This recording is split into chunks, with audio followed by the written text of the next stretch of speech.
انسان موت سے کیوں ڈرتا ہے؟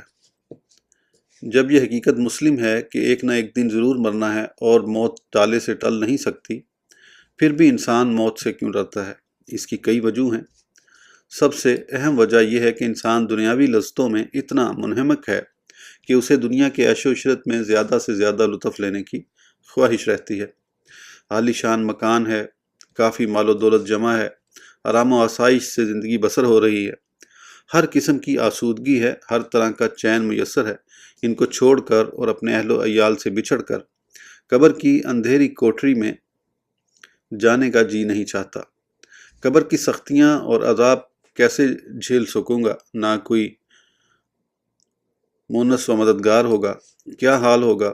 ان خیالات سے وہ ایسا بزدل بن جاتا ہے کہ لفظ موت سنتے ہی اس کے رونگٹے کھڑے ہو جاتے ہیں اور موت کا تصور ہی اس کے لیے وبال جان بن جاتا ہے۔ لیکن مومن